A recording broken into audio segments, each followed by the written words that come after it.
Facebook பேஜ்ல இருக்கக்கூடிய stars பத்தி தான் இந்த வீடியோல நம்ம வந்து பார்க்க போறோம். ஸ்டார்ஸ்னா வந்து என்ன, இந்த ஸ்டார்ஸை எப்படி வந்து ஆக்டிவேட் பண்றது, இதன் மூலியமாக எப்படி வந்து நம்ம மணி ஏர்ன் பண்றது அப்படிங்கறத பத்தி தான் டீடைலா இந்த வீடியோல பார்க்க போறோம். பார்க்கறதுக்கு முன்பாக சேனலை சப்ஸ்கிரைப் பண்ணிக்கோங்க, பெல் ஐகானை கிளிக் பண்ணி ஆல் அப்படின்றத செட் பண்ணிடுங்க. ஸோ ஃபர்ஸ்ட் ஆஃப் ஆல் ஸ்டார்ஸ்னா என்ன அப்படின்னு பாத்தீங்கன்னா, நீங்க ஃபேஸ்புக்ல நார்மலா வீடியோஸ் வந்து பார்த்துட்டு இருக்கிறப்போ ஸ்டார் பட்டன் பாத்தீங்கன்னா மேல வந்து இருக்கும், லைக் பட்டனுக்கு மேல ஸ்டார் பட்டன் இருக்கும்.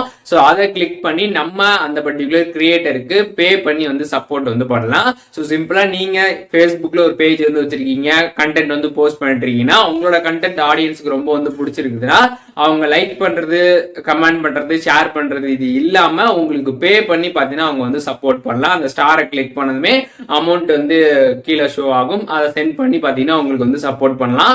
அப்படி அவங்க அமௌண்ட் சென்ட் பண்றது மூலியமாக நீங்க அதுல இருந்து வந்து மணி வந்து ஜென்ரேட் வந்து பண்ண முடியும் ஃபேஸ்புக்ல. இந்த ஸ்டார்ஸோட எலிஜிபிலிட்டி என்ன அப்படின்னு பாத்தீங்கன்னா, உங்களோட ஃபேஸ்புக் பேஜ்ல பாத்தீங்கன்னா வந்து 1000 ஃபாலோவர்ஸ்க்கு மேல வந்து இருந்துச்சுன்னா நீங்க இந்த ஸ்டார்ஸ்க்கு வந்து எலிஜிபிள். ஃபேஸ்புக் தரப்புல இருந்து இந்த ஸ்டார்ஸ் பாத்தீங்கன்னா வந்து உங்களுக்கு எனபிள் பண்ணிடுவாங்க. ஸோ அதுக்கப்புறம் நீங்க அதை செட்டப் பண்ணி அதன் மூலியமாக ஈஸியா வந்து மணி வந்து ஏர்ன் பண்ண முடியும். ஸோ இப்போ எப்படி இந்த ஸ்டார்ஸ் வந்து ஒர்க் ஆகுது, இதோட எலிஜிபிலிட்டி என்ன அப்படின்றத டீடைலா தெரிஞ்சிருப்பீங்கன்னு நினைக்கிறேன்.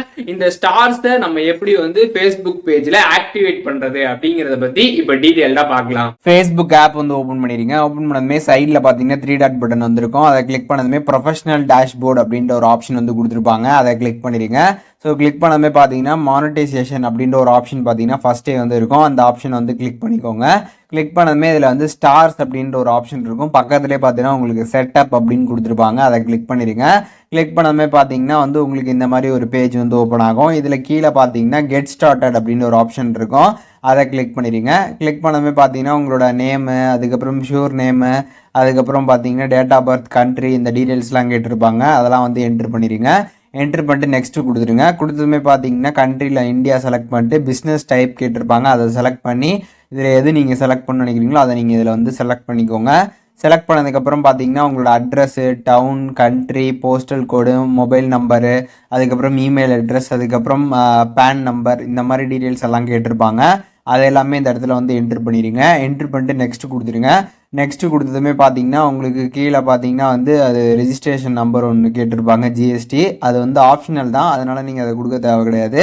அதுக்கப்புறம் கீழே பார்த்தீங்கன்னா அண்டர்ஸ்டாண்ட் அப்படின்னு சொல்லிட்டு ஒரு செக் பாக்ஸ் இருக்கும். அதை வந்து டிக் பண்ணிட்டு நெக்ஸ்ட் கொடுத்துருங்க. நெக்ஸ்ட் கொடுத்ததுமே பார்த்தீங்கன்னா மேனுவலி லிங்க் பேங்க் அக்கௌண்ட், அதுக்கப்புறம் லிங்க் யுவர் பேபால் அக்கௌண்ட் இருக்கும். ஸோ நீங்கள் இதில் எந்த அக்கௌண்ட் வேணாலுமே லிங்க் பண்ணிக்கலாம். நான் பார்த்தீங்கன்னா பேங்க் அக்கௌண்ட் வந்து கொடுக்க போகிறேன். அதனால் மேனுவலி லிங்க் பேங்க் அக்கௌண்ட் அப்படிங்கிறத கிளிக் பண்ணிட்டு கீழே வந்து லிங்க் பே அவுட் மெத்தட் அப்படின்றத கிளிக் பண்ணிடுங்க. கிளிக் பண்ணதுமே பார்த்தீங்கன்னா உங்களோட பேங்க் டீடைல்ஸ் எல்லாமே வந்து கேட்டிருப்பாங்க. அவங்களோட பேங்க் கண்ட்ரி, அதுக்கப்புறம் பார்த்தீங்கன்னா அக்கௌண்ட் ஹோல்டர் நேமு, ஸ்விஃப்ட் கோடு, அக்கௌண்ட் நம்பர், இந்த டீட்டெயில்ஸ் எல்லாமே கேட்டிருப்பாங்க. ஸ்விஃப்ட் கோடு பொறுத்தளவுக்கு நீங்கள் வந்து உங்களோட பேங்க்கில் போய் கேட்டிங்கன்னா உங்களுக்கு ஸ்விஃப்ட் கோடு என்னன்னு சொல்லுவாங்க. அது என்னன்னு தெரிஞ்சுக்கிட்டு அதுக்கப்புறம் அதில் என்ட்ரு பண்ணிக்கோங்க. என்ட்ரு பண்ணிட்டு லிங்க் பேமெண்ட் மெத்தட் அப்படின்றது கொடுத்துருப்பாங்க, பே அவுட் மெத்தட்னு சொல்லிட்டு அந்த இதை கிளிக் பண்ணிடுங்க. கிளிக் பண்ணாமே உங்களுக்கு இந்த டேக்ஸ் இன்ஃபர்மேஷன் ஆட் பண்ண சொல்லுவாங்க. வேணும்னா நீங்கள் இப்போ ஆட் பண்ணிக்கலாம், இல்லாட்டி நம்ம லேட்டராக கூட வந்து ஆட் பண்ணிக்க முடியும். அதனால் நம்ம கீழே வந்து ஆட் லேட்டர் அப்படிங்கிறத கிளிக் பண்ணிடுங்க. ஸோ கிளிக் பண்ணவே பார்த்தீங்கன்னா உங்களோட அக்கௌண்ட் நேம் வந்து ஷோ ஆகும், கண்டினியூஸ் அப்படின்னு இருக்கும். ஜஸ்ட் அதை கிளிக் பண்ணிடுங்க. கிளிக் பண்ணதுமே பார்த்தீங்கன்னா உங்களுக்கு இந்த மாதிரி ஒரு பேஜ் வந்து ஓப்பன் ஆகும். கீழே பார்த்தீங்கன்னா வந்து டன் ஆப்ஷன் இருக்கும். You can now use stars அப்படின்றது வந்து கொடுத்துருப்பாங்க. கீழே பார்த்தீங்கன்னா டன் இருக்கும். டன் அப்படிங்கிறத கிளிக் பண்ணதுமே ஸோ உங்களுக்கு பார்த்தீங்கன்னா ஸ்டார்ஸ் வந்து எனபிள் ஆயிடுச்சு. இப்போது உங்களுக்கு உங்களோட ஏர்னிங்ஸில் எப்போ வந்து $25 வந்து வருதோ அப்போ நீங்கள் வந்து உங்களோட பேங்க் அக்கௌண்ட்டுக்கே டைரெக்டாக பார்த்தீங்கன்னா அதை வந்து வித்ட்ரா வந்து பண்ணிக்க முடியும். இந்த வீடியோ மூலியமாக ஃபேஸ்புக்கில் இருக்கக்கூடிய ஸ்டார்ஸ் பற்றி டீடைல்டாக தெரிஞ்சிருப்பீங்கன்னு நினைக்கிறேன். உங்களுக்கு இந்த வீடியோவில் எதுவும் டவுட் இருந்துச்சுன்னா கண்டிப்பாக கமெண்ட் பண்ணுங்க, எல்லாருக்குமே வந்து ரிப்ளை பண்ணுறேன். வேறு என்ன கண்டென்ட் நம்ம சேனலில் வந்து போஸ்ட் பண்ணணும் அப்படின்னு நினைக்கிறீங்களோ அதை பற்றி கமெண்ட்ஸில் சொல்லுங்கள். அதற்கான வீடியோஸ்மே சீக்கிரமாகவே நம்மளோட சேனலில் வரும்.